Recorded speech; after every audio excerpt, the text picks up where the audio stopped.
minasyaitonirrajim. Bismillahirrahmanirrahim. Alhamdulillahirabbil alamin, nahmaduhu wa nasta'inu wa nastaghfiruh. Wa na'udzu billahi min shururi anfusina wa min sayyiati a'malina. May yahdihillahu fala mudilla lahu wa man yudlil fala hadiya lahu. Asyhadu an la ilaha illallah wahdahu la syarika lahu wa asyhadu anna Muhammadan abduhu wa rasuluh. Subhanaka la ilma lana illa ma 'allamtana innaka antal alimul hakim. Allahumma 'allimna ma yanfa'una wanfa'na bima 'allamtana wa zidna ilma. Allahumma ati anfusana taqwaha wa zakkiha anta khairu man zakkaha anta waliyuha wa maulaha. Rabbi yassir wa la tu'assir, Rabbi tammim bil khair, amma ba'du. InsyaAllah kita sambung tadabbur surah Al-A'raf ayat 152. Sebelum tu kita tengok pengajaran ayat lepas.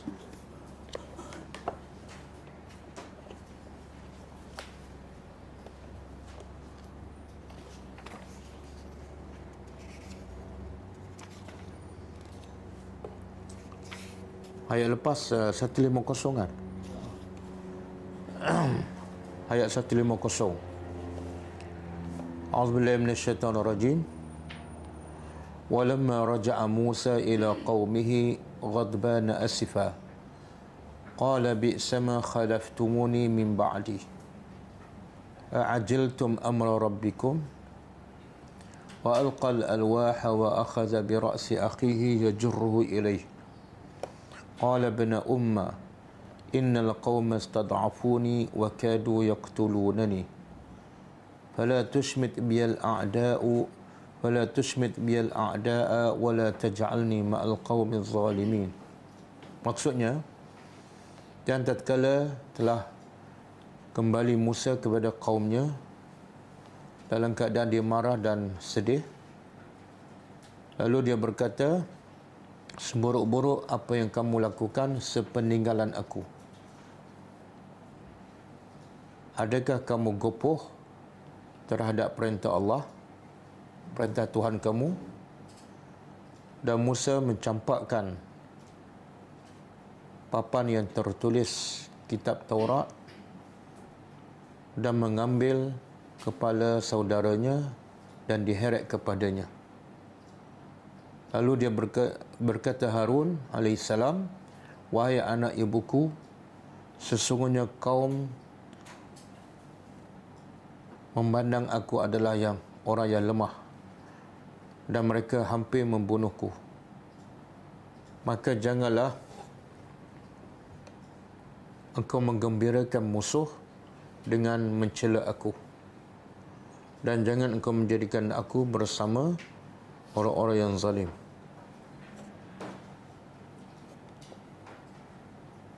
Pengajaran dia pertama,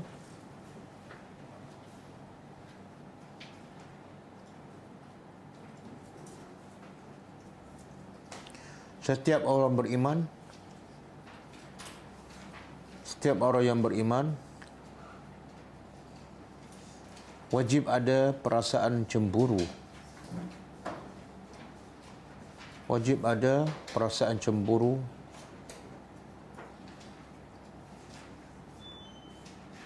dan benci kepada kemungkaran.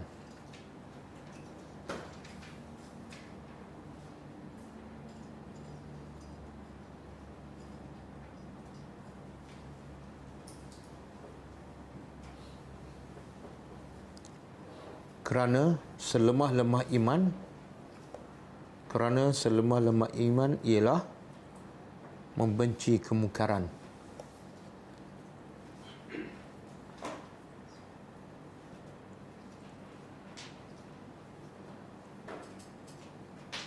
Yang kedua,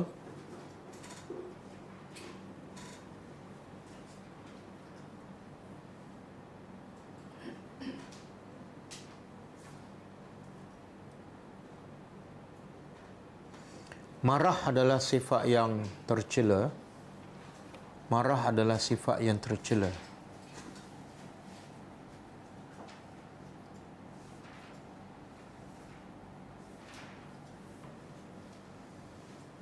Yang kerana sifat itu manusia boleh melakukan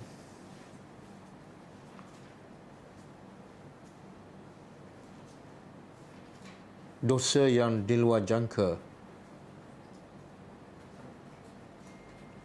seperti memaki hamun, memukul dan membunuh.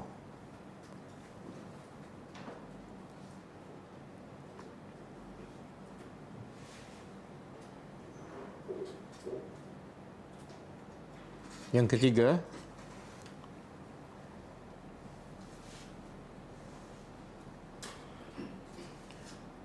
antara sifat ahli syurga ialah dapat menahan perasaan marah,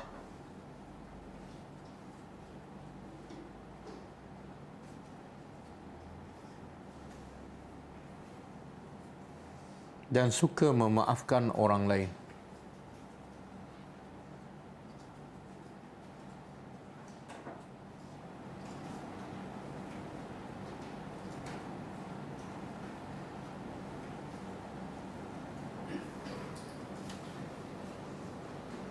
Yang keempat,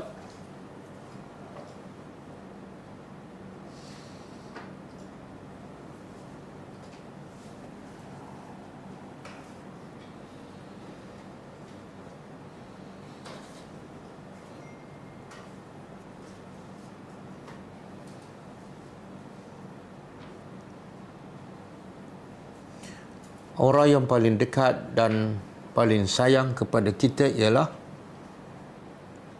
adik-beradik kandung.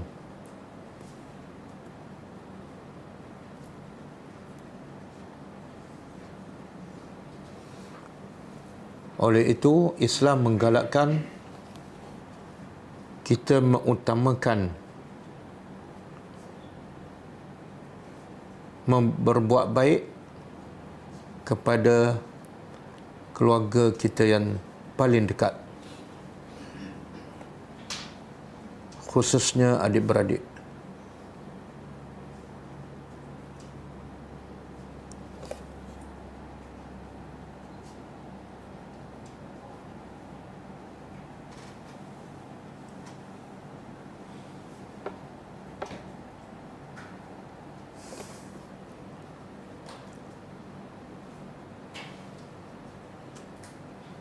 Yang ke-6, yang kelima, haram mencegah kemungkaran. Sekiranya pencegahan itu membawa kepada kemungkaran yang lebih besar.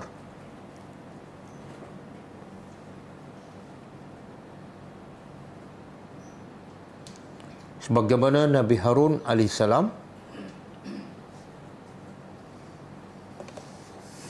berhenti daripada mencegah kaumnya dari menyembah patung anak lembu, demi untuk mengelakkan kemungkaran yang lebih besar.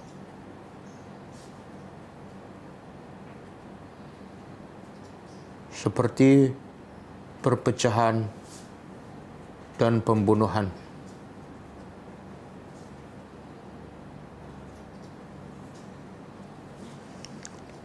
Ayat 151.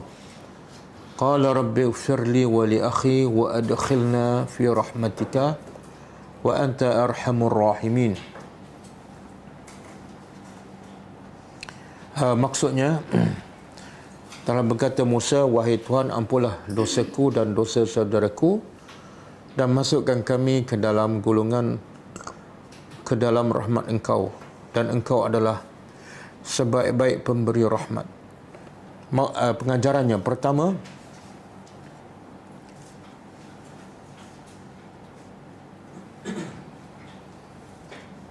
Allah memuji orang yang melakukan kesilapan. Allah memuji orang yang melakukan kesilapan dan terus bertaubat kepada Allah, serta tidak mengulangi kesilapannya.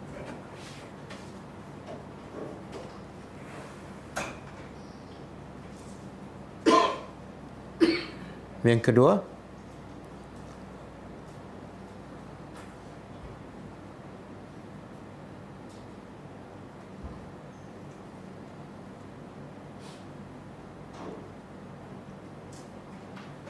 orang beriman bersaudara.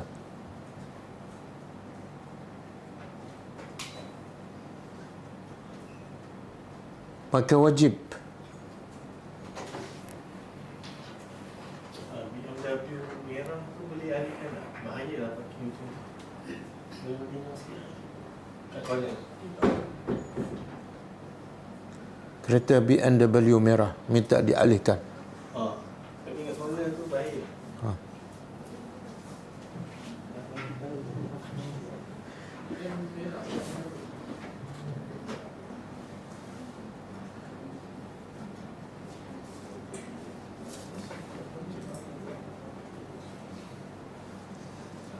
Minta jangan parking di simpang sebab bahaya. Kawan serta orang kadang-kadang laju.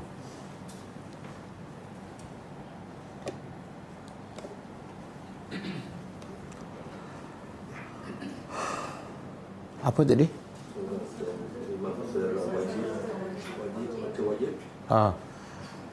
Wajib meminta ampun, wajib sentiasa meminta ampun untuk dirinya dan juga saudaranya yang lain.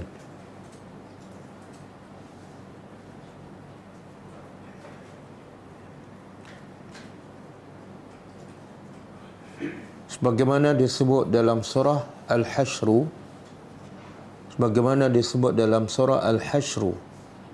ayat 10. Al-Hasyr,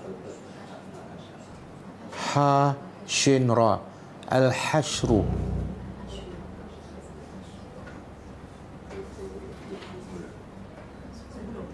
Ayat 10. Nanti boleh tengok. Yang ketiga,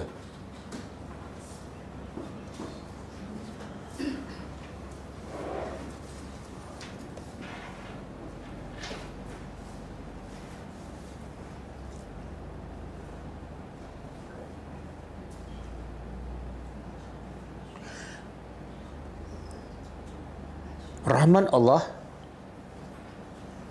Allah kepada makhluknya jauh lebih besar dan luas daripada rahmat ibu bapa kepada anaknya,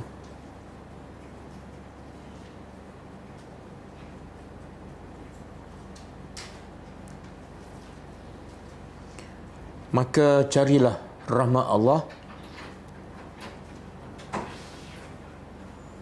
lebih daripada rahmat manusia.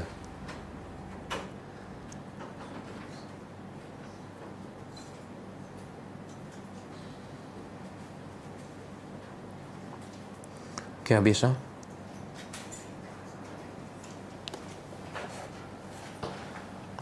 Kita sambung tadabbur ayat seterusnya.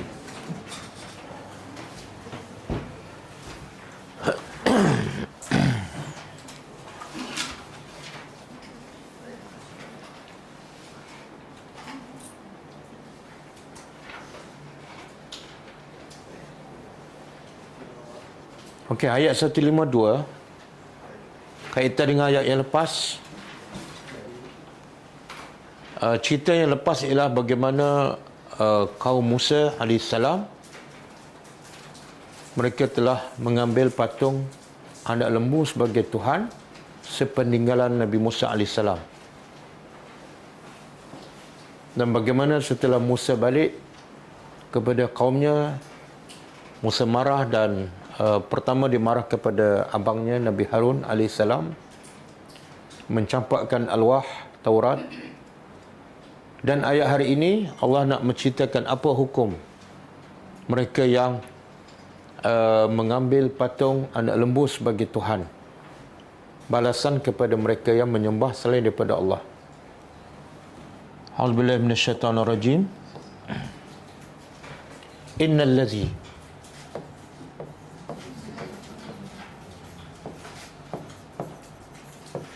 sesungguhnya allazina, orang-orang yang ittakhazu, mereka menjadikan ijla, patung anak lembu. Allah tak sebut mereka menjadikan patung anak lembu sebagai Tuhan.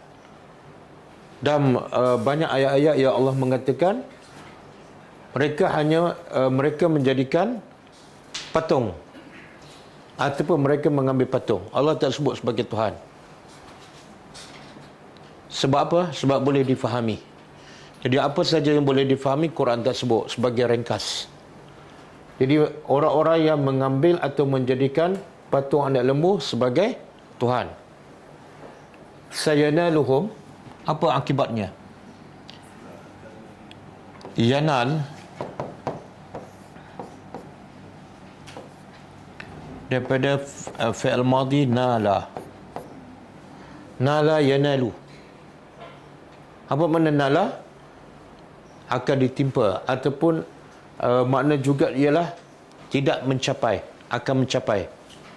Ada dalam surah Al-Baqarah kan? Al-Baqarah ke Ali Imran. Lan tanalul birra, kamu tidak akan mencapai. Jadi tengok konteks ayat. Ada ketika makna dia mencapai, ada ketika makna dia menimpa. Dalam konteks ayat ni menimpa. Okey, kalau yanalu fi'il mudhari', makna apa? Kalau fi'il mudhari', sentiasa sedang akan. Ada 3 kemungkinan makna dia. Tapi bila tambah sin kat depan, bila tambah sin kat depan, sin ni saja, huruf sin saja menunjukkan akan sahaja. Dia tak ada dah sentiasa, sedang tak ada. Bila tambah sin, makna satu je, iaitu akan. Sebagaimana ayat yaqulu as-sufaha, kan?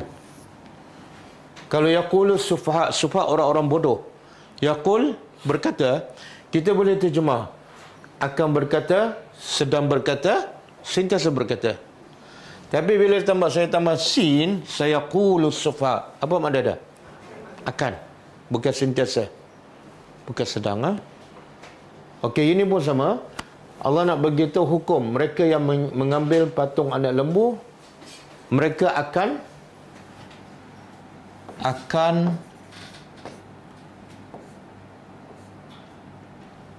menimpa mereka ghadabun, kemurkaan. Kemurkaan dalam bahasa Arab kalau tanpa alif lam dia panggil apa? Ghadabun, nakirah. Kan? Beza ghadabun dengan al-ghadabu. Asalnya perkataan sama, cuma yang atas tidak ada alif lam, yang bawah apa beza dari segi makna? Satu umum, satu khusus. Yang mana umum? Ghadab. Yang atas ni ghadabun dia panggil nakirah. Nakirah tu makna umum. Yang bawah dia panggil makrifah, khusus. Jadi kalau ghadabun ni umum ke khusus? Makna apa tu? Apa saja jenis kemurkaan Allah. Yang mengambil patung anak lembu sebagai Tuhan, Allah akan murka. Murka yang macam mana? Apa saja bentuk kemurkaan Allah. Dan kemurkaan pula Allah sebut min rabbihim, dari pencipta mereka.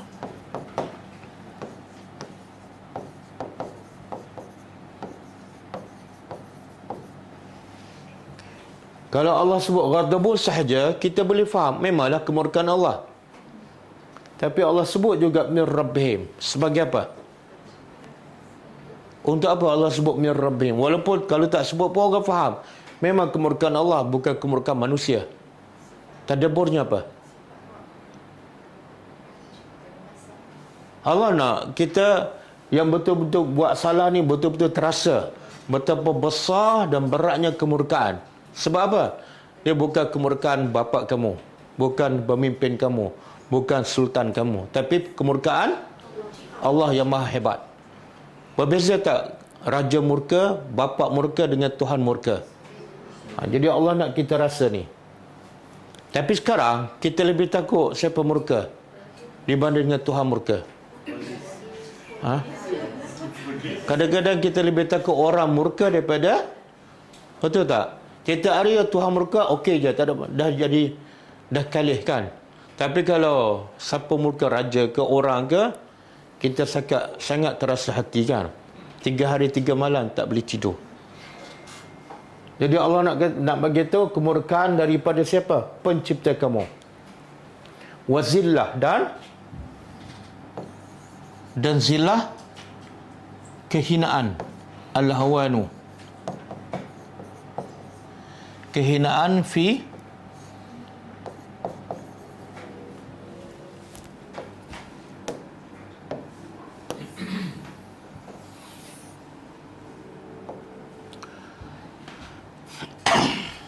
pada kehidupan dunia.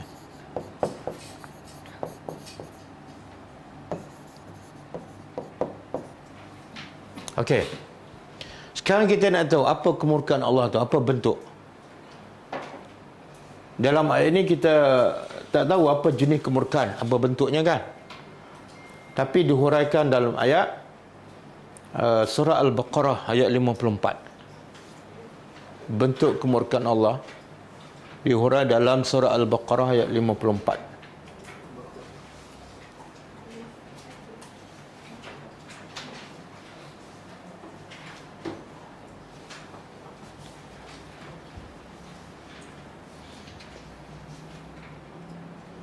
Okey. Cuba kita terjemah. A'udzubillahi minasyaitanir rajim. Wa iz qala Musa. Iz apa dia? Ingatlah ketika mana?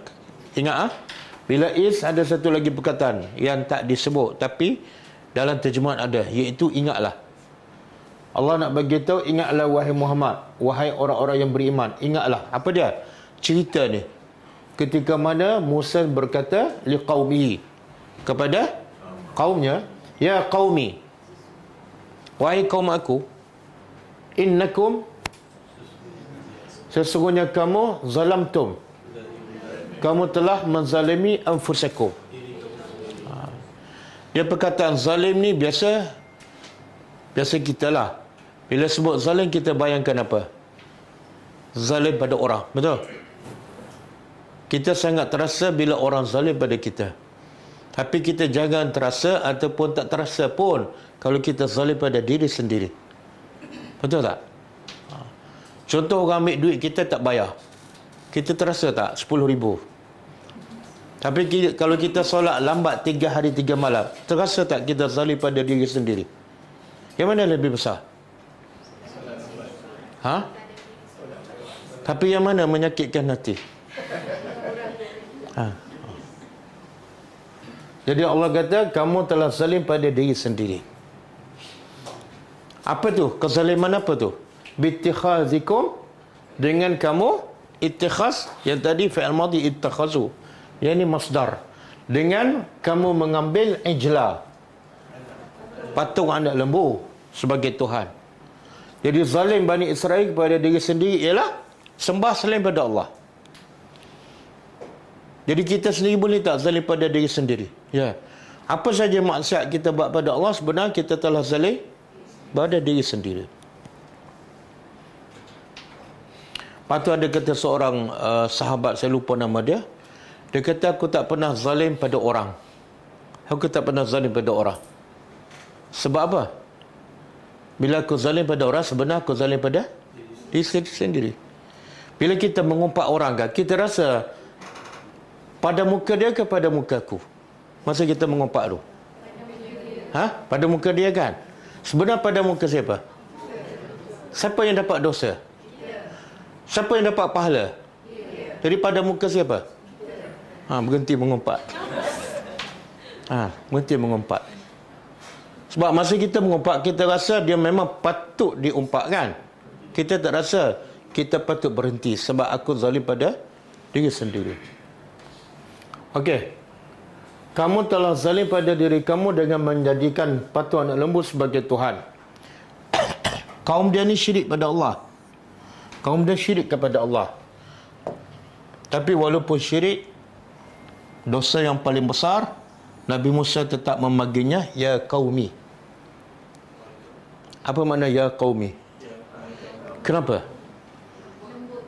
Kenapa lembut ni kepada penyembah berhala ni yang kufur kepada Allah?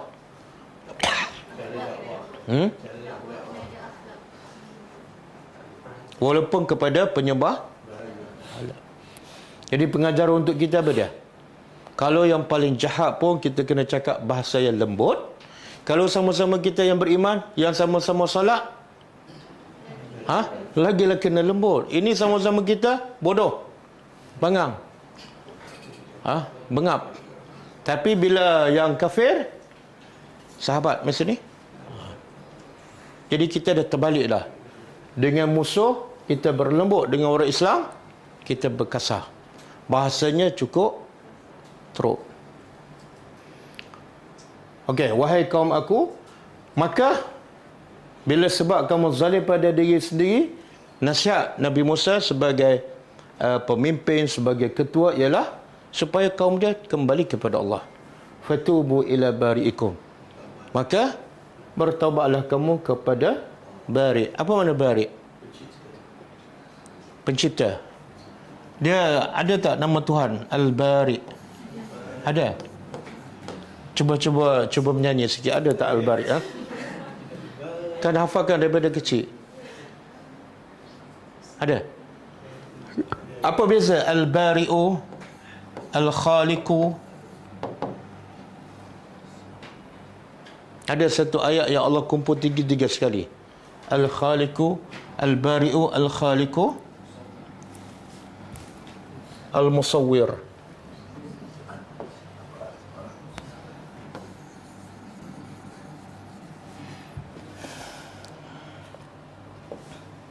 Al-Khaliqu, Al-Bari'u, Al-Musawwir kan? Surah apa ni? Ada tak yang satu ayat kumpul tiga sifat ni? Al-Hasyr, ayat terakhir kan? 34 kan? 24. Cuba baca ayat tu. Wallahu al-khaliqu al-bari'u al-musawwir. Orang kita suka baca ayat ni kan? Betul? Dalam solat? Oh tak. Perempuan tak tahulah sebab perempuan tak solat jemaah. Yang baca ni imam. Apa makna ni? Beza dia. Kalau kita terjemah Al-Khaliqu, pencipta juga. Al-Bari'u, pencipta juga. Al-Musawwir, dia secara umum, secara ringkas. Al-Khaliqu ni Allah buat plan. Macam kita nak buat rumah kan, pertama ada plan dia. Yang kedua, Al-Bari'u dah buat rumah. Al-Musawwir, design dia. Boleh faham? Al-Khaliqu, plan dia. Al-Bari'u, dah jadi rumah. Al-Musawwir, bentuk dia. Musawwir ni mana surah. Jadi kalau sebut tiga-tiga ni ada perbezaan. Tapi kalau sebut satu je, dia juga bermakna Al-Khaliq. Okey? Allah kata apa? Fatubu, kembalilah kamu kepada siapa? Kalau Al-Khaliq saja secara umum, tapi Allah nak beritahu yang telah menjadikan kamu, dah siap. Kembalilah.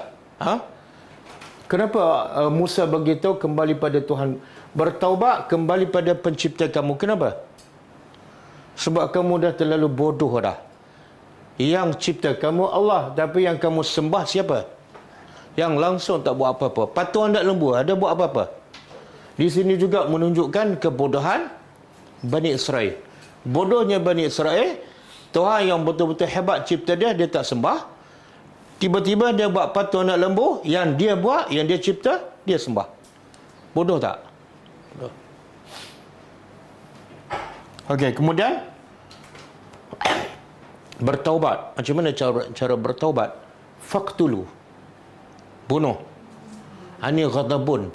Yang kita nak terjemah di sini ialah apa makna ghadabun? Kemurkaan Allah ialah Allah murka sehingga Allah wajibkan mereka bunuh diri sendiri. Selagi mereka tak bunuh, selagi mereka tak bertaubat, ghadabun min rabbikum. Bunuh diri kamu sendiri. Macam mana bunuh diri ni? Dalam syariat kita, boleh tak bunuh diri sendiri? Tak boleh. Tapi yang ni Allah perintah ni. Syariat Nabi. Macam mana cara bunuh diri sendiri? Allah tak sebut. Dalam tafsir mengatakan, pendapat pertama, yang tidak sembah patung anak lembu, bunuh yang sembah tu. Ada yang mengatakan yang menyembah ni ada sampai 8,000. Jadi 8,000 dibunuh. Ada mengatakan sampai 12,000. Ada mengatakan 70,000 yang sembah ni. Dan ada mengatakan semua sembah kecuali Nabi Harun je yang tak sembah. Tapi itu semua tafsiran lah. Tidak ada dalil. Yang pasti ada yang menyembah dan ada yang tak sembah. Jadi siapa yang bunuh ni? Siapa yang membunuh yang menyembah berhala ni? Yang tak sembah. Okey. Tapi kenapa Allah kata bunuh diri kamu? Sedangkan yang membunuh orang lain. Faham soalan? Ha? Rela untuk dibunuh. Tak maksud bunuh diri. Padahal yang membunuh orang lain. Kenapa dikatakan bunuh diri? Bunuh diri kamu sendiri. Bunuh diri ni kita ambil pisau tikam sendirilah. Tapi pendapat pertama, yang membunuhnya siapa? Orang lain. Bukan juga.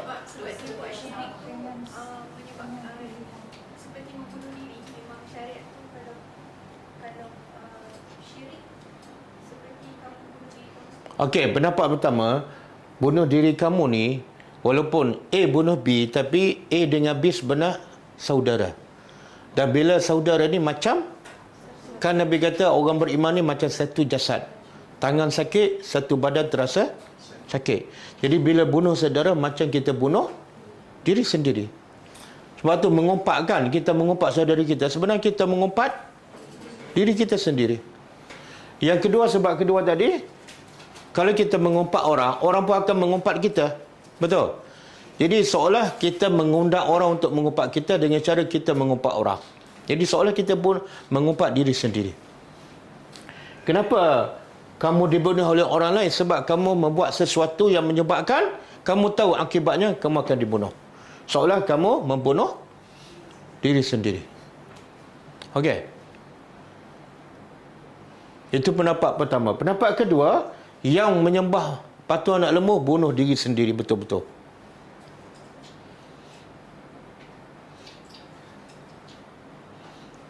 Yang mana satu betul? Wallahualam. Yang penting mereka bunuh. Mereka yang sembah berhala ni bunuh. Dan sebenarnya bila mereka bunuh diri sendiri ke, orang lain bunuh ke, itu adalah satu kebaikan untuk mereka ataupun satu keburukan. Kenapa? Sebab Allah ampun dosa mereka. Sebab tu Allah kata zalikum khairul lakum. Yang demikian itu, apa demikian? Bunuh diri itu adalah khairun, baik.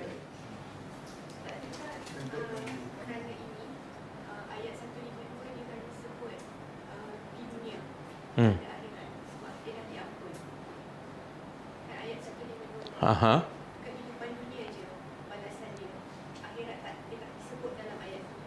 Tak ada. Ghadabun dalam ayat lepas ada dua tafsiran.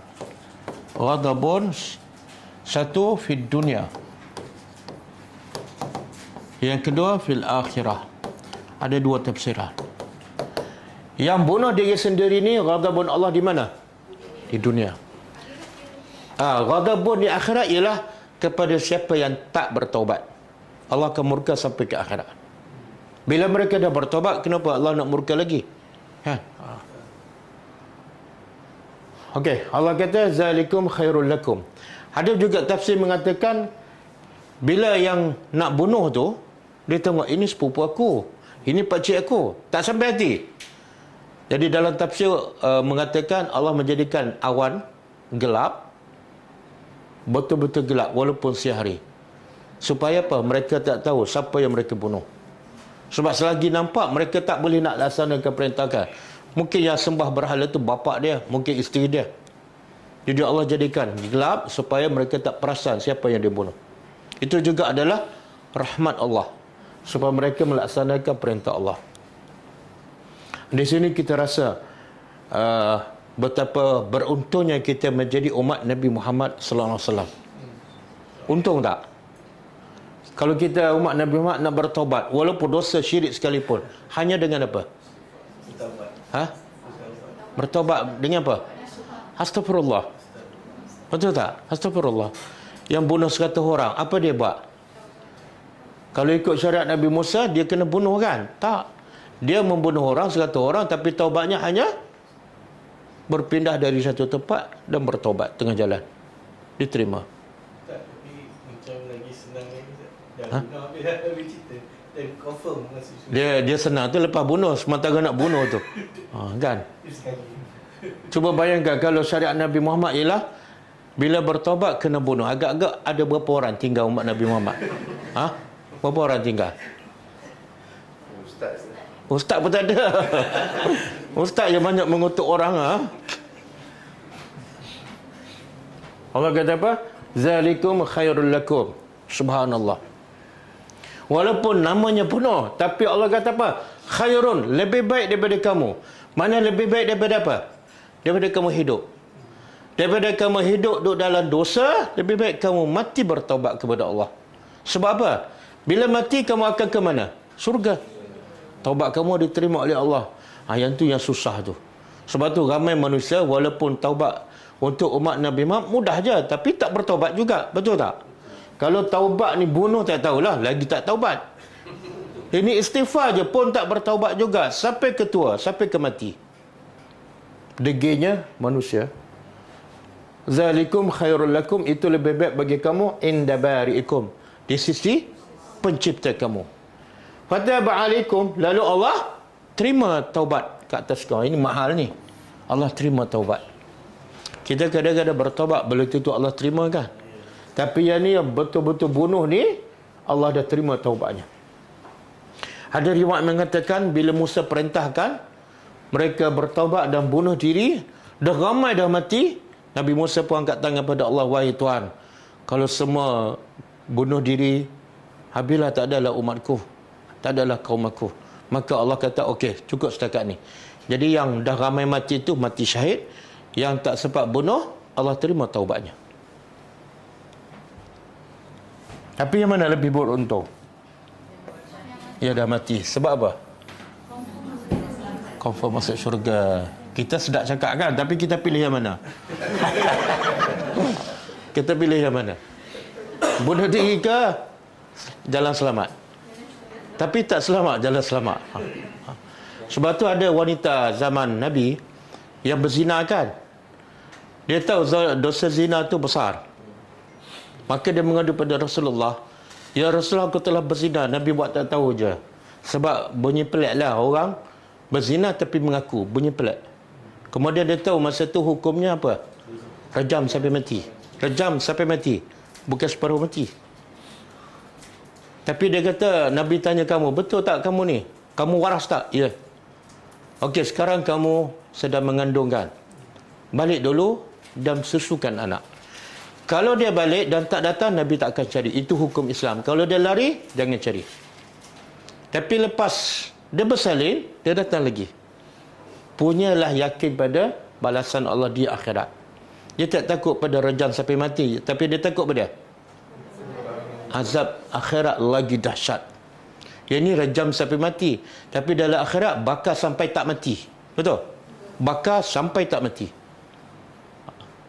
Jadi lepas bersalin, dia datang kepada Rasulullah. Dia kata, ya Rasulullah, aku dah bersalin, jatuhkan hukuman rejam sampai mati. Nabi kata, anak kamu perlukan susu kamu. Balik susukan dia sampai 2 tahun. Lepas 2 tahun datang. 2 tahun macam-macam dia boleh lari kan. Nak pergi Thailand ke Singapura kan. Macam-macam. Kalau dia lari pun Nabi tak cari. Tapi lepas 2 tahun dia datang lagi bawa roti. Sebagai bukti anak dia telah habis menyusu. Dan akhirnya Rasulullah hukum rejam sampai mati. Tengok apa yang dia pilih. Dipilih apa? Mungkin tak selamat kat dunia, tapi jalan selamat di akhirat. Biarlah selamat di akhirat. Biarlah tak selamat kat dunia, tapi yang pasti selamat di akhirat. Itu kehebatan Nabi dan kehebatan Al-Quran, menanam keyakinan kepada akhirat, kepada dalam hati para sahabat. Biarlah mati, buat apa hidup dalam keadaan berdosa kepada Allah. Okey? Jadi Allah kata, innahu huwat tawwabur rahim. Allah Maha penerima taubat lagi Maha penyayang. Okey, kita pergi pada ayat kita. Apa dah? Ya, wanita tu boleh bertaubat. Nabi memang Nabi bagi pilihan. Kalau kamu bertaubat diam-diam, Allah terima taubat kamu. Tapi kenapa dia masih memilih untuk rejam sampai mati? Sebab kalau dia pilih bertaubat, ada kemungkinan tak taubatnya tak diterima? Ada kemungkinan tak taubat diterima tapi dia ulang balik? Ada tak? Jalan selamat apa dia? Rejam. Dia tak akan ulang dan pasti taubatnya diterima. Itu pilihan bijak walaupun mati. Okey. Itu ghadabun min rabbihim. Kemurkaannya apa dia? Allah murka pada kamu sehinggalah kamu bunuh diri sendiri baru hilang ghadab. Ada pendapat kedua, ghadabun min rabbihim ialah kemurkaan di akhirat. Tapi kepada siapa? Bukan kepada yang bertaubat lah. Yang bertaubat Allah tak murka dah, kepada yang tak bertaubat. Ada pendapat yang mengatakan ghadabun min rabbihim ialah kat dunia, tapi bukan kepada yang bertaubat, kepada Yahudi yang ada di zaman Rasulullah sallallahu alaihi wasallam yang setuju dengan perbuatan Yahudi dahulu sembah anak patung. Ada tak Yahudi zaman Nabi setuju dengan perbuatan Yahudi zaman Nabi Musa? Ada. Sebab tu ghadabu ini berterusan. Kan dalam surah Fatihah apa makna?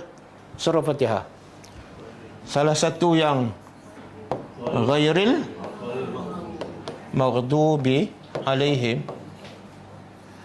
manusia ni ada 3 je. Pertama, ihdinas siratal mustaqim, siratal lazina an'amta alaihim. Yang kedua, ghairil maghdubi alaihim. Yang ketiga, ad-dhalin.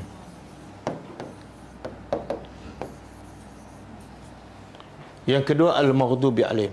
Jadi Allah nak bagi tu manusia ada 3 jenis sahaja. Pertama, yang berada di jalan yang Allah bagi nikmat pada mereka, orang yang beriman, yang beramal soleh. Yang kedua, orang yang al-maghdub daripada ghadab lah. Maghdub yang dimurkai oleh Allah. Siapa ni? Yahudi. Oh, Yahudi. Kita tak mungkin termasuk ni. Tak, Allah tak sebut Yahudi. Sebab tu Allah tak sebut Yahudi. Supaya apa? Supaya masuk semua sekali. Siapa yang ada sifat ni, dia termasuk al-maghdubi alaihim. Siapa ni? Sifatnya ada ilmu tapi tak beramal. Ni dah tahu ni. Musa dah pesankan jangan sembah berhala selepas mereka selamat daripada Laut Merah. Musa dah pesan. Kan mereka nampak ada kaum sembah berhala kan?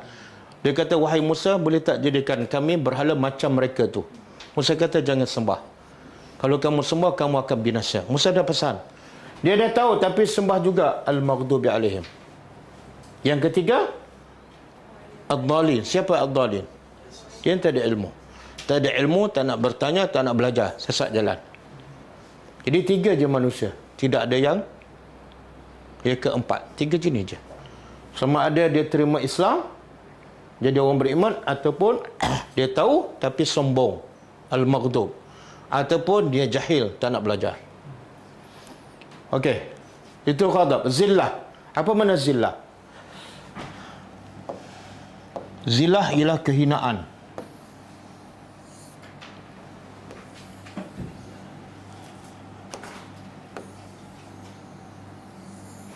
Kehinaan di dunia. Kepada siapa ni? Kepada yang tak bertobat, satu. Ada yang tak bertobat, mereka akan hidup dalam keadaan hina. Yang kedua, kehinaan kepada orang-orang Yahudi yang datang kemudian, yang setuju dengan perbuatan Yahudi dahulu. Dan Yahudi di zaman Nabi dihina tak? Hina tak hidup mereka? Apa bukti? Ada 3 golongan Yahudi di Madinah. Semua dihalau ataupun dibunuh. Bani Quraizah, Bani Qainuqa dan Bani Nadir. 3 tu sama ada dihalau oleh Nabi ataupun dibunuh. Itu adalah zillah, penghinaan kepada mereka. Okey. Ada juga pendapat mengatakan kehinaan itu ialah kepada Yahudi yang sembah berhala dan mereka dah bunuh diri sendiri. Tapi mereka tetap ada rasa bersalah. Termasuklah yang selamatkan, yang Nabi Musa kata, wahai Tuhan, dah ramai mati. Maka Allah kata, okey, berhenti setakat ni. Jadi yang tak dibunuh tu Allah terima taubatnya. Tapi perasaan bersalah tu sentiasa ada. Betul tak? Kita bila buat dosa, kita rasa bersalah, rasa hinakan. Itu makna zillah. Kadang-kadang contohlah, dia berzinakan 5 tahun. Dia bertaubat, tapi perasaan tu, rasa hina, rasa macam malu, sentiasa ada dalam hati. Itu maksud juga zillah. Fil hayati dunia, dalam kehidupan dunia. Wa kazalika, dan demikian itulah najzi. Kami balas. Najzi ni daripada perkataan fi'il madhi, jaza. Jaza fi'il madhi, telah membalas. Kalau mudhari', kami akan, kami sentiasa, kami apa satu lagi? Sedang membalas. Kan? Jaza. Kita kalau nak kata semoga Allah balas kepada engkau kebaikan. Cuba buat ayat. Semoga Allah membalas pada engkau kebaikan. Yang ni bertukar jadi alif tambah kaf. Jazakallahu khairan. Daripada perkataan jaza lah. Semoga Allah membalas kepada engkau kebaikan. Sunnah Nabi bila orang buat baik pada kita, baca doa ni. Satu, kita dapat pahala ikut sunnah Nabi. Yang kedua, dapat pahala berdoa pada orang. Yang ketiga, dapat pahala dia pula akan balas pada kita.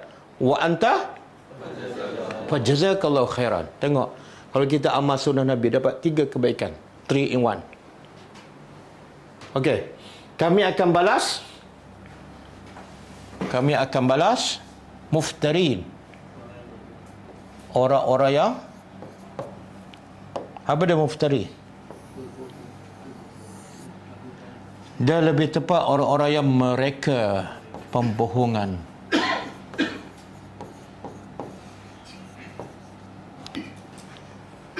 Tengok, dalam konteks ayat ni, siapa yang mereka pembohongan ni? Apa pembohongan yang direka? Pembohongan ialah mengatakan yang bukan Tuhan tu adalah Tuhan. Tapi Allah tak sebut kazalika najzihim. Sepatut ayat banyak macam ni. Kazalika najzihim. Begitulah kami balas pada mereka. Mereka ni refer pada cerita yang lepas lah. Allah tak sebut him, mereka. Tapi Allah sebut muftarin. Apa pengajarannya? Kepada siapa saja yang Ha? mereka Kalau Allah kata najzihim, maka ayat ni khusus kepada puak ni saja. Tapi Allah nak beritahu sebenar hukum ni ghadabun dan zillah bukan pada Bani Israel yang sembah berhala saja, tapi semua yang ada sifat tu. Apa sifatnya? Mereka-reka dalam agama. Bahkan Hasan Al-Basri dan Sufyan bin Uyainah, dia kata ayat ni termasuklah kepada orang yang buat bid'ah. Orang buat bid'ah ada tak unsur mereka-reka?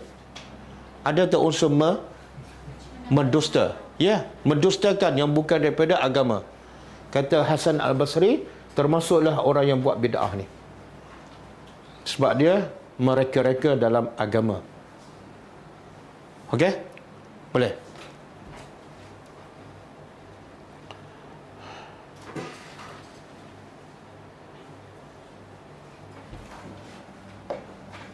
Wallazina, ayat seterusnya. Dan orang-orang yang amilu, mereka beramal as-sayyi'at. Ayat ni Allah nak cerita setelah hukum mereka tu yang sembah berhala, hukumnya apa tadi? Satu, ghadabun. Yang kedua, zillah. Kan?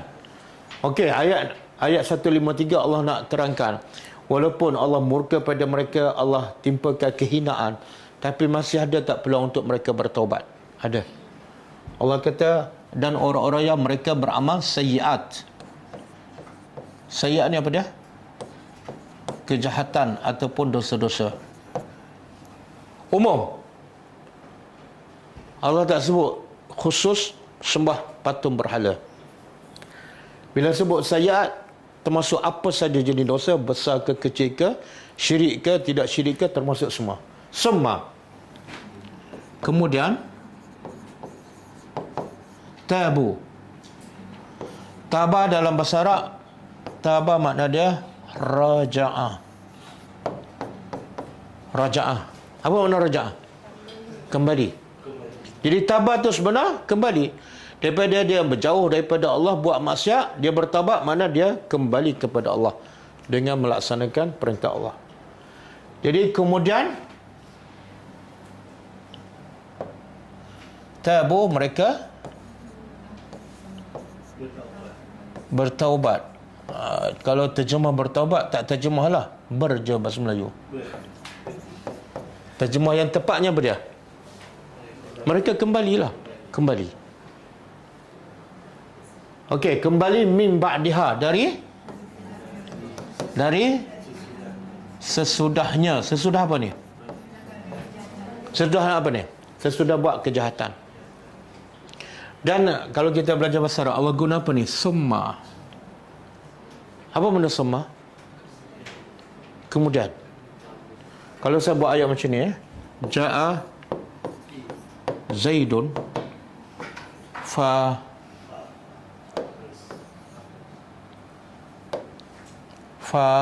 apa? Fa Muhammad.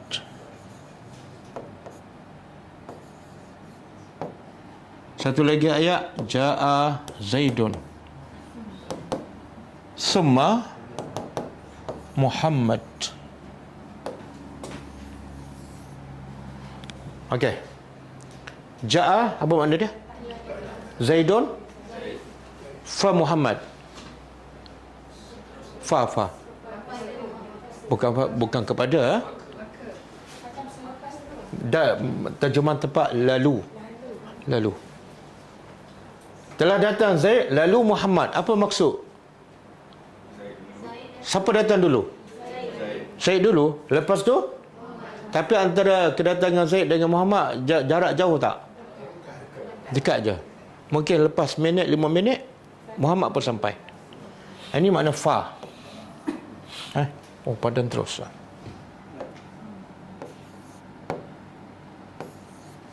Ayat kedua, Ja'a Zaidun summa Muhammadun. Telah datang Zaid, kemudian siapa datang dulu? Zaid. Yang kedua, Muhammad datang bila? Muhammad. Mungkin setengah jam, mungkin 1 hari kan. Jadi Allah guna apa di sini? Pengajarannya apa? Apa pengajarannya? Cuba bayangkan Allah kata wallazina amilus sayyi'at, Allah guna fa. Bahaya tak kalau Allah guna fa? Makna apa tu? Lepas buat dosa kena bertaubat terus, baru Allah terima. Tapi sebab rahmat Allah, Allah tak guna fa, Allah guna semua. Makna apa tu? Kamu buat dosa lama mana sekalipun, semua kau kembali. Itulah rahmat Allah. Kan ada yang dah di hujung usia, baru Allah dia bertaubat, dan Allah terima taubatnya. Okeylah Ustaz, boleh slow and steady lah. Tapi kita tahu tak ajal kita bila? Kadang-kadang nak bertaubat besok, malam tu mati. Wa amanu, dan mereka beriman. Saya ceritakan abang ipar saya, dua abang ipar saya. Saya ada dua je abang ipar. Dua-dua ustaz. Seorang mati masa berkhutbah. Pergi khutbah, sihat tak pergi khutbah? Yang tak sihat yang dengar khutbah tu. Tidur je kan. Bila tengah-tengah khutbah mati. Agak-agak keluarga dia, family dia, isteri dia, anak-anak bersedia tak untuk menghadapi kematian bapa ataupun suami? Tak. Tengok tengah-tengah berkhutbah. Yang kedua baru ni sebulan. Dalam masa sebulan yang lepas. Lepas bagi kuliah maghrib, dia balik rumah. Pukul 9 dia baring, hilang terus. Semua tak sangka, adik-beradik, anak-anak dia semua tak sangka. Kan? Sebab tu taubat kena segera, jangan tertipu dengan summa. Okey, inna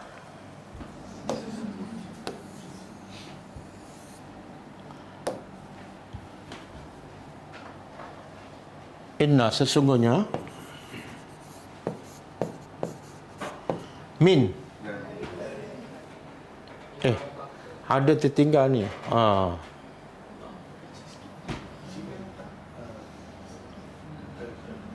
Bunyi pelat je. Kenapa bergerak? Sesungguhnya Rabbaka, pencipta engkau,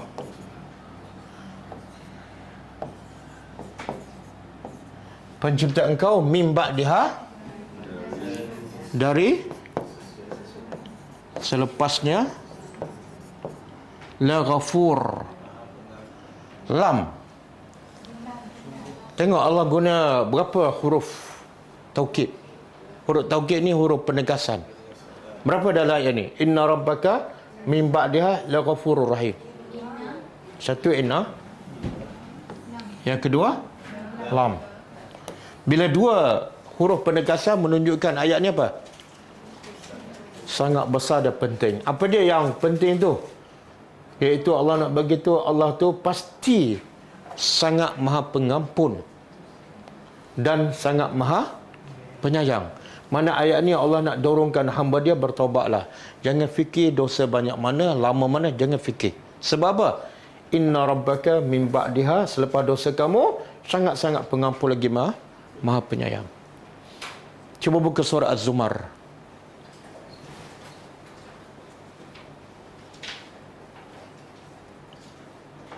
Jawab 43 ke? 53. 53.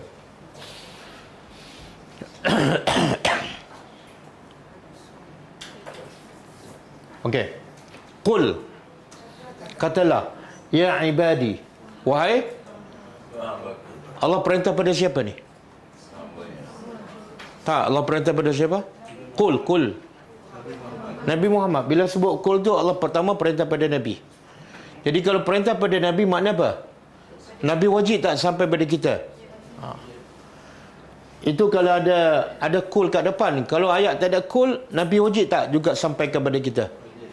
Tapi berbeza. Ayat yang ada qul dengan yang tak ada qul. Yang ada qul ni lagi wajib Nabi kena sampaikan. Okey. Jadi ada berapa kul dalam Quran? Ada berapa kul? Banyak kul lah. Katalah wahai Muhammad, bagi kepada hamba-hambaku, wahai hamba-hambaku. Siapa ni? Allazina asrafu. Yang orang yang asrafu. Asrafu ni israf. Israf ni makna dia, israf ni at-tajawuz. Tajawuz al-had. Melampaui batas. Melampau. Allah tak kata orang-orang yang berdosa. Kalau berdosa macam ni. Allazina aznabu. Orang yang berdosa. Allah guna perkataan asrafu, mana orang yang berdosa dan melampau. Begitu pada mereka. Dan melampau pula kepada siapa? Pada diri sendiri. Bila dia buat dosa besar macam mana pun, sebenarnya dia melampau pada dirinya sendiri. Begitu pada mereka pada la taqnatu. Jangan sekali-kali kamu berputus asa min rahmatillah. Jangan putus asa sebab dosa banyak, dah lama sangat. Aku ni taubat tak diterima. Hukumnya haram. Sebab sifat putus asa adalah sifat orang kafir. Orang beriman haram ada sikit je rasa putus asa. Ataupun sebab apa haram? Bila dia putus asa daripada rahmat Allah, bermakna dia bersangka buruk pada Allah. Dan hukumnya bersangka buruk pada Allah adalah haram. Orang beriman wajib sentiasa bersangka baik pada Allah. Jangan sekali-kali kamu berputus asa min rahmatillah. Kenapa tak boleh berputus asa? Innallah, sesungguhnya Allah yaghfiruz dzunub, mengampuni dosa berapa banyak? Jami'an, semua sekali. Termasuk dosa syirik, Allah ampun tak? Ya. Yang syirik Allah tak ampun bila dia mati tak bertaubat. Kalau bertaubat, sembahlah 1000 patung ke, dia bertaubat sebelum mati, Allah terima. Innahu huwal ghafurur rahim. Sesungguhnya Allah Maha Pengampun lagi Maha Penyayang. Cuma bila bertaubat dia kena ada syarat. Berapa syarat bertaubat? 5. Pertama, ikhlas kerana Allah. Ada yang bertaubat bukan kerana Allah? Ada. Dia dulu dia buat dosa apa dulu? Dia berzina kan? Lepas tu dah umur tua 70, aku dah bertaubat, dah tak larat dah kan? Taubat tu tak diterima. Ataupun dia buka aurat. Sampai ketua, rambut pun dah putih. Tak apalah, aku bertaubatlah sebab orang pun tak tengok dah. Tak ikhlas, Allah tak terima. Satu. Yang kedua? Menyesal di atas dosanya. Yang ketiga? Tinggal dosa. Tinggal dosa ni termasuklah kalau hak orang, dia kena pulangkan. Kalau dia mengumpat, dia kena minta maaf. Yang keempat? Berazam tak akan mengulangi. Tengok syarat tu. Berazam tak mengulangi. Kalau dia mengulangi, Tobat lagi.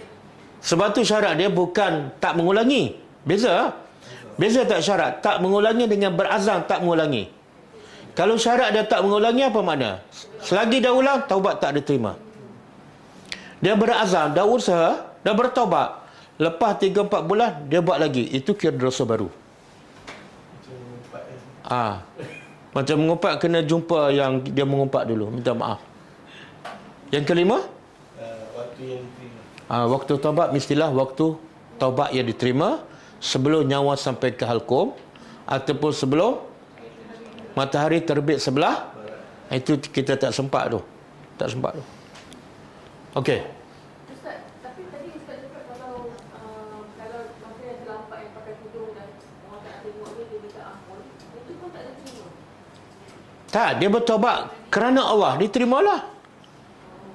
Sebab ada juga bertaubat tak ikhlas. Dia kata, aku kalau buka pun orang bukan tengok pun. Mana bukan kerana Allah. Dia kena ikhlas. Aku bertaubat kerana Allah. Orang tengok ke tak tengok, wajib aku bertaubat kerana Allah. Terimalah insya-Allah. Okey. Dan apa tanda taubat diterima? Dia tak ulang lagi dosa tu. Lagi? Cuba buka surah ni. Surah Taha. 2 ayat kan?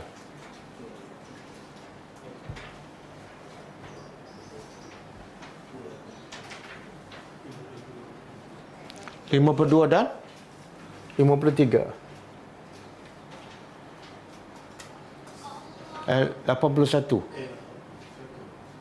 81 dan 82.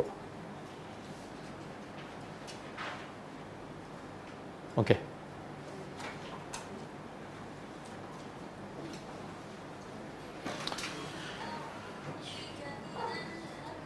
Okey, kita cuba terjemah. Kulu apa dah? Bukan setiap. Itu kul. Makan. Suka kan makan ni? Kulu. Makanlah min tayyibat. Dari apa yang baik-baik. Ma razaqnakum, apa yang kami beri rezeki pada kamu. Wala tatghaw, dan jangan tatghaw taghut. Jangan kamu melampau fihi. Dalam duk makan tu jangan melampau. Termasuklah jangan membazir. Fa yahil alaikum, kalau kamu melampau maka akan menimpa ke atas kamu ghadabi. Apa ghadab tadi? Kalau ghadabun kemurkaan, kalau ghadabi kemurkaan aku. Kalau kamu melampau, kemurkaan aku menimpa kamu. Wa may yahlil, dan siapa yang ditimpa ke atasnya ghadabi faqad hawa, dia telah sesat. Hawa tu mana telah sesat, telah binasa. Bila tu? Bila Allah murka, binasalah orang tu.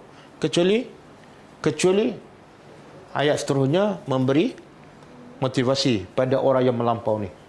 Wa inni, sesungguhnya aku la ghaffar. Ghaffar ni kalau kita belajar bahasa Arab dia panggil apa? Sirah apa? Superlatif. Superlatif. Tak, dalam bahasa Arab. Mubalaghah. Oh, dah belajar? Apa mana sirah mubalaghah? Kalau Mujahid dia panggil superlatif. Kalau orang Melayu? Sangat-sangat. Ghafar ni sirah mubalaghah, itu menunjukkan bersangatan. Kalau biasa, ghafir. Allah mengampunkan dosa kadang-kadang, sikit-sikit, ghafir. Tapi Allah nak begitu, Allah bukan ghafir, tapi Allah ghaffar. Sangat-sangat mengampunkan dosa. Apa makna tu? Sebab yang manusia yang buat dosa ramai tak? Bilion manusia buat dosa. Kemudian setiap orang berapa dosa dia buat? Kalau Allah bersifat ghafir, apa jadi? Ramai masuk neraka. Tapi Allah bersifat ghaffar. Allah hulurkan tangannya pagi untuk terima taubat orang yang buat dosa semalam. Petang pula Allah hulurkan tangan untuk mengampunkan dosa orang buat dosa di waktu pagi. Setiap saat ghaffar. Jadi kalau kamu dimurkai oleh aku, tapi kamu bertaubat, Allah Maha Pengampun. Tapi kepada siapa? Liman taba. Sebab ada orang dia kata Allah tu Maha Baik. Allah ampunkan dosa, tak? Faham ayat ni? Allah hanya ampunkan dosa kepada siapa? Bertaubat je. Kalau kamu tak bertaubat, Allah tak akan ampunkan. Yang kedua, lepas taubat mesti ada apa? Mesti beriman. Nak beriman mesti berilmu. Betul kan? Dan selepas beriman mesti ada ini tanda-tanda taubat diterima. Lepas dia bertaubat, dia pergi belajar. Belajar tadabbur, belajar sunnah Nabi. Untuk apa? Dia beriman dan beramal soleh. Semua kemudian barulah dia menjadi orang yang betul-betul berada di jalan hidayah Allah. Dia melalui jalan yang betul-betul menuju kepada Allah. Prosesnya taba, amanah, wa amila salihah. Jadi kalau orang tanya apa tanda taubat diterima, tengok kehidupan dia selepas bertaubat. Dia semakin dekat tak kepada Allah? Banyak tak amal solehnya? Akhlaknya semakin baik tak? Okey.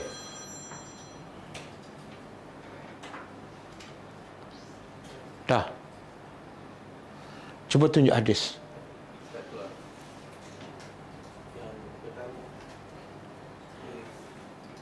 Hadis yang pertama.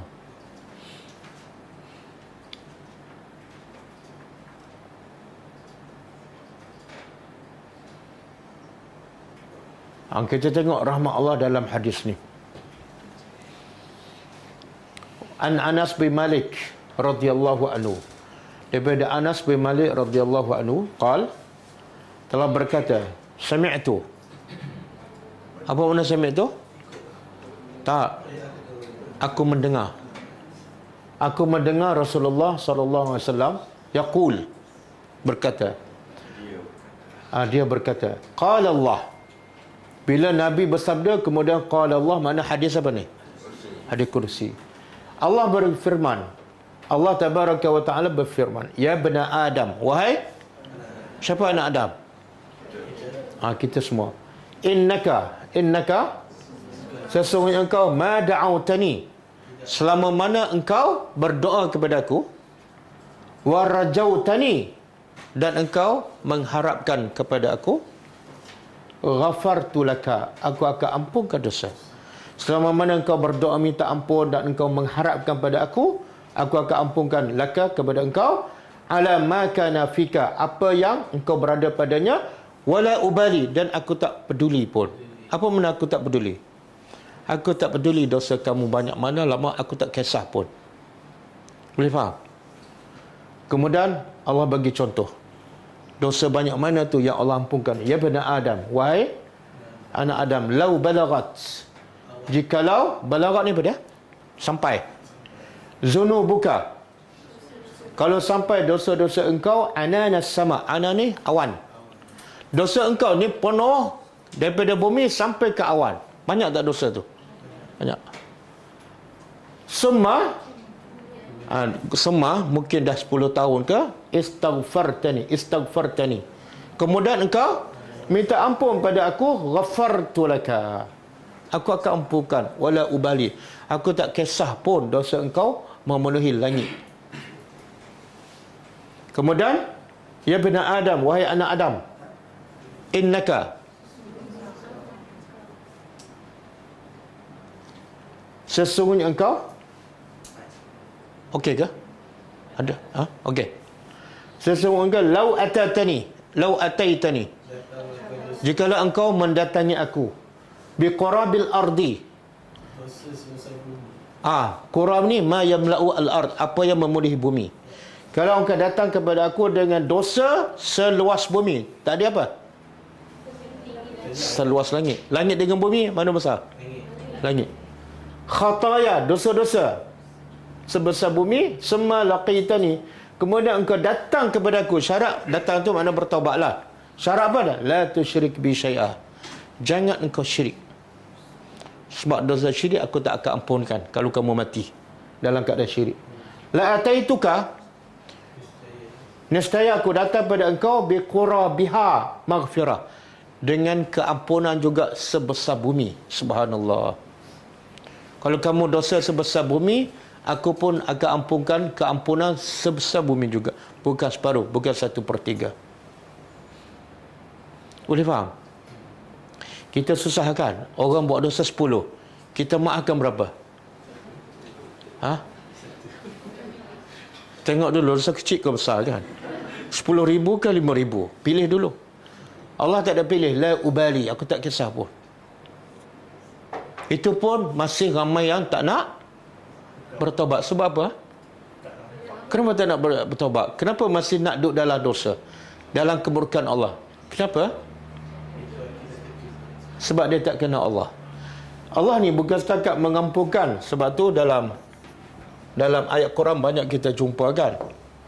Lepas Allah sebut sifat ghafur, Allah sebut apa? Kenapa Rahim selepas ghafur? Kenapa? Soalan dia, kenapa lepas ghafur mesti ada Rahim? Ada orang ghafur tapi tak rahim. Ada orang ghafur tapi tak Rahim. Itu je. Ada orang rahim tapi tak rahim. Tak, Allah sebut dua sifat ni sebenarnya nak bagi motivasi pada kita supaya jangan tangguh bertobat, supaya jangan putus asa. Allah nak begitu, walaupun dosa kamu sebesar langit ke, sebesar bumi ke, aku Maha Pengampun. Lepas aku ampunkan, aku maha penyayang. Makna aku boleh sayang kamu sebagaimana seolah kamu tak buat dosa langsung. Dan sayang Allah kepada kita apa dia? Allah bagi syurga. Kan syarat nak masuk syurga apa dia? Rahmat Allah daripada sifat apa? Rahim lah. Lepas taubat dapat syurga. Betul? Kalau manusia tahu dah yakin lepas rahmat dapat syurga, macam sahabat tadilah, dia rela dia rejam sampai mati sebab dia tahu lepas aku mati dapat rahmat Allah, syurga. Macam kau Nabi Musa kan, sanggup bunuh sebab apa? Lepas taubat dapat rahmat Allah. Tapi manusia tak nampak. Kalau manusia buat salah pada saya kan, hutang tak bayar, pecah kereta saya, lepas tu saya tawarkan, kalau minta ampun dengan saya akan maafkan dan saya akan bagi sebuah banglo. Dia akan segera tak minta ampun? Kenapa segera?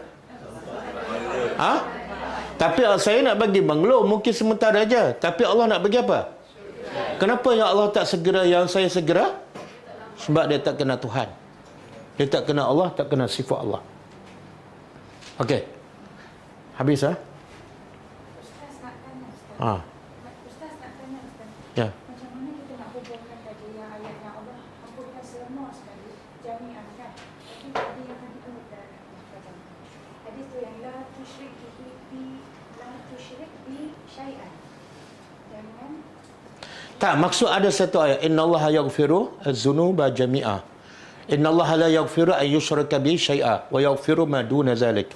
Allah ampunkan semua dosa yang lain kecuali dosa syirik. Bila tu? Bila dosa syirik Allah tak ampunkan? Bila dia mati tak sempat bertobat. Ayat tadi maksud bila jangan syirik sampai kamu tak sempat bertobat. Tapi kalau kamu syirik dan kamu sempat bertobat, Allah terima tak? Ya.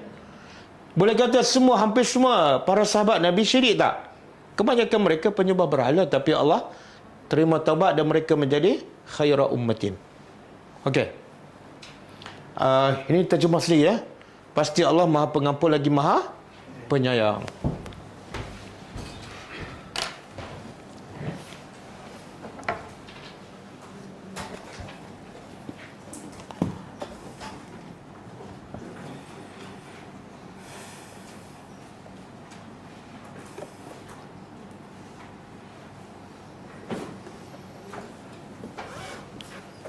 Okay, kita baca sikit kitab Syarah Bulughul Maram, kitab solat.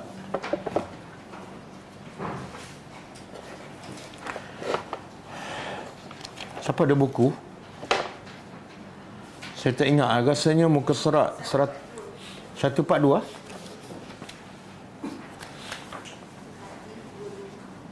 Ah, 220. Ada 220. Okey. Babul Masajid, masih dalam Babul Masajid. Wa an Abi Qatadah radhiyallahu ta'ala anhu. Qala Rasulullah sallallahu alaihi wasallam,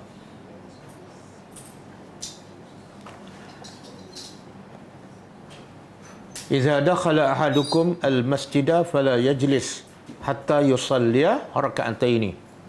Hadis sahih riwayat Bukhari. Hadis muttafaqun alaih. Maksudnya daripada Abu Qatadah radhiyallahu anhu katanya, Rasulullah SAW bersabda, apabila salah seorang kamu memasuki masjid, janganlah dia duduk sehingga dia mendirikan solat 2 rakaat. Solat apa ni? Tahiyatul masjid. Bila ni?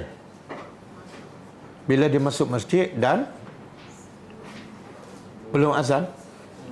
Kalau dah azan, dia masuk masjid, maka solat tu jadi solat apa? Solat sunat qabliyah. Dan solat sunat qabliyah juga menjadi tahiyatul masjid, 2 in 1. Apa-apa saja solat yang pertama kita masuk masjid dan kita solat, maka itu juga menjadi solat tahiyatul masjid. Tak payah kita niat berasingan. Solat sunat sebelum zuhur 4 rakaat kan? 4 rakaat kan? Lepas tu kita tambah pula 2 rakaat tahiyatul masjid. Jadi berapa? Elok habis 6, imam bagi salam. Jadi 4 tu solat sunat sebelum zuhur, dia juga akan menjadi 2 rakaat tu akan menjadi tahiyatul masjid. Sebab Maksud di sini apa dia? Masuk masjid je solat. Maka itulah solat tahiyatul masjid. Okey, apa hukum? Apa hukum solat tahiyatul masjid? Sunat ke wajib? Sunat kan? Ustaz, kalau Masjidil Haram dengan Masjid Nabawi, Macam mana? suka kita solat sunat tahiyatul masjid. Solat. Kalau Masjidil Haram, kita masuk, kita tawaf. Tawaf itu menggantikan tahiyatul masjid. Tak payah solat tahiyatul masjid. Tapi kalau Masjid Nabawi, jangan tawaf. Solat lah. Okey, fikul hadis. Hadis ini menjelaskan tentang larangan terus duduk dalam masjid sebelum melakukan solat 2 rakaat yang dikenali sebagai solat tahiyatul masjid. Apa makna tahiyatul masjid? Bukan masuk. Maksud dukhul. Menghormati rumah Allah. Lepas tu kalau ada orang kat dalam, kita nak masuk masjid, kita bagi salam dulu ke solat dulu? Kan biasa kan, kadang-kadang kita masuk orang dah ada. Nak bagi salam dulu pada orang tu ataupun nak solat dulu? Salam dulu. Salam dulu. Kenapa salam dulu? Tak ada dalil kan, sebab tu tak boleh jawab. Ada satu ketika seorang lelaki masuk masjid, dia solat. Lepas solat, dia bagi salam dalam solat tu, baru dia jumpa Nabi, dia bagi salam. Assalamualaikum ya Rasulullah. Nabi pun cakap, salli fa innaka lam tusalli. Solat semula, kamu belum solat. 3 kali. Mana dia masuk solat dulu, baru dia bagi salam. Sebab apa? Sebab kita solat di masjid, hak Allah. Kita bagi salam pada orang, hak manusia. Antara hak Allah dengan hak manusia, yang mana kita kena dahulukan? Hak Allah. Solat dulu, kemudian bagi salam. Itu sunnah Nabi. Okey, hadis ini menjelaskan tentang larangan terus duduk dalam masjid sebelum melakukan solat 2 rakaat yang dikenali sebagai solat tahiyatul masjid. Walaupun setiap larangan asalnya membawa kepada haram dan setiap perintah asalnya membawa kepada wajib. Tapi majoriti ulama menyatakan bahawa hukum solat tahiyatul masjid adalah sunat. Majoriti ulama kata sunat. Tapi ada sebahagian kecil ulama kata wajib solat tahiyatul masjid. Mereka berhujah dengan beberapa hadis yang sahih. Antaranya hadis tentang kewajipan solat yang hanya terbatas pada solat 5 waktu dan tidak ada solat wajib yang lain. Hujah pertama yang mengatakan tahiyatul masjid adalah sunat, dia kata solat yang wajib 5 waktu je, yang lain semua sunat.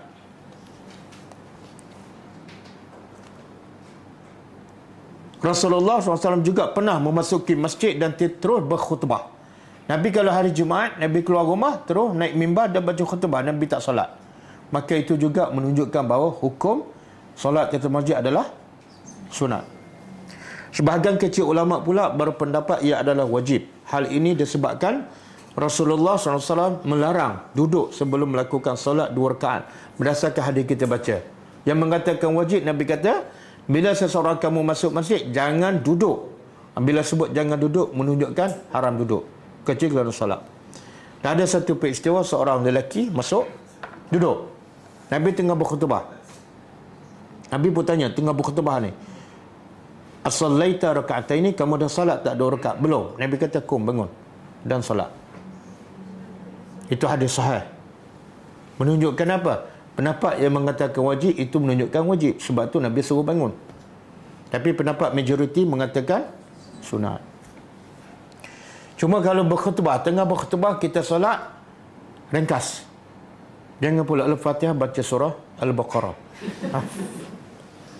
Supaya kita dapat juga mendengar khutbah.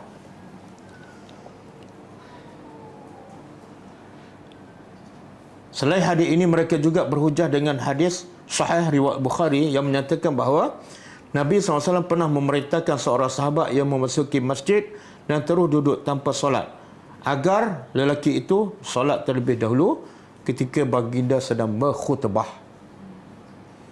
Jadi salah orang kata kalau imam tengah berkhutbah masuk terus duduk diam. Salah. Dia kena baca solat dulu. Cuma solat tu dengan ringkas. Kesimpulannya, pendapat yang lebih tepat ialah pendapat majoriti ulama yang mengatakan salat tahiyatul masjid adalah sunat sahaja. Hukum ini tertakluk kepada situasi dan keadaan. Sekiranya solat fardu masih belum didirikan.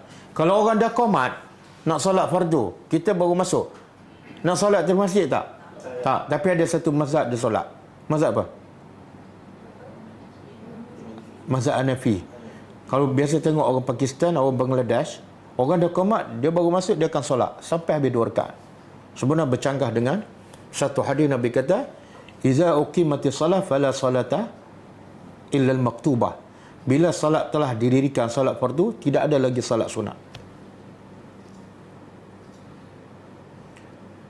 Apabila salat fardu didirikan ataupun sekurang-kurangnya iqamah telah dilakukan, maka ketika itu tidak lagi disunatkan solat tahiyatul masjid.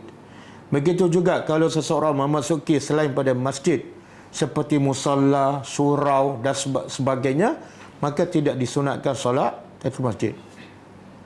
Tapi ada pendapat mengatakan walaupun nama surau, tapi kalau didirikan solat Jumaat 5 waktu, maka dibolehkan, disunatkan solat tahiyatul masjid. Di samping itu, hadis ini juga tidak menyatakan secara terperinci waktu solat tahiyatul masjid. Hadis tak sebut bila kena solat. Nabi kata hanya bila masuk masjid je kena solat. Maka kata ulama, hal ini bermakna solat tersebut boleh dilakukan pada bila-bila masa, termasuk waktu yang ditegah solat, seperti lepas asar dan lepas subuh boleh solat. Dalam mazhab Syafi'i pun boleh. Mazhab Syafi'i waktu yang dilarang solat ialah solat yang tidak ada sebab sahaja. Kalau solat tu ada sebab, boleh solat walaupun waktu dilarang dalam mazhab Syafi'i. Contoh, kita lepas subuh, habis solat subuh kan, kita batal wuduk. Kita ambil wuduk, lepas tu nak masuk balik masjid. Waktu tu lepas subuh, boleh tak kita solat tahiyatul masjid ataupun solat wuduk? Boleh, dalam mazhab Syafi'i boleh. Yang tak boleh apa dia? Solat yang dilarang, waktu dilarang, yang tak boleh ialah solat yang tidak ada sebab. Saja-saja nak solat, dipanggil solat apa tu? Solat sunat mutlak, itu tak boleh, waktu yang dilarang.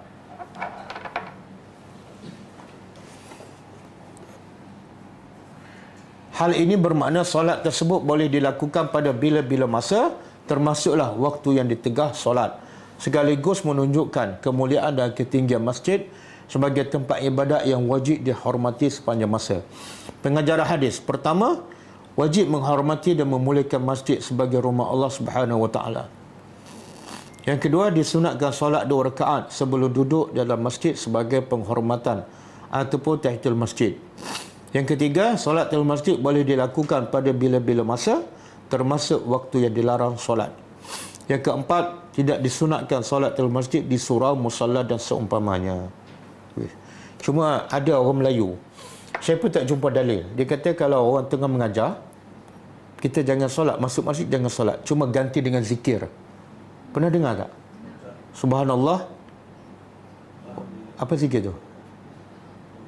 Dia kata kalau masuk ustaz tengah mengajar kelas maghrib ke apa ke, kelas subuh ke, jangan solat, sebab kena dengar ustaz mengajar tu, itu lebih utama. Dan gantikan solat dengan zikir, itu tidak ada dalil. Bahkan bercanggah dengan Nabi tengah berkhutbah kan, Nabi suruh sahabat bangun.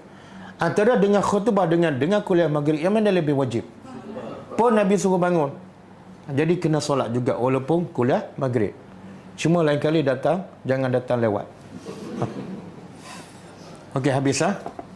InsyaAllah kita jumpa lagi pada malam ni kelas bahasa Arab. Kita tutup dengan membaca tasbih kafarah. Subhanakallahumma wa bihamdika, asyhadu an la ilaha illa anta, astaghfiruka wa atubu ilaik. Assalamualaikum warahmatullahi wabarakatuh. كتاب الله ترق جنانه وتنى العظيم.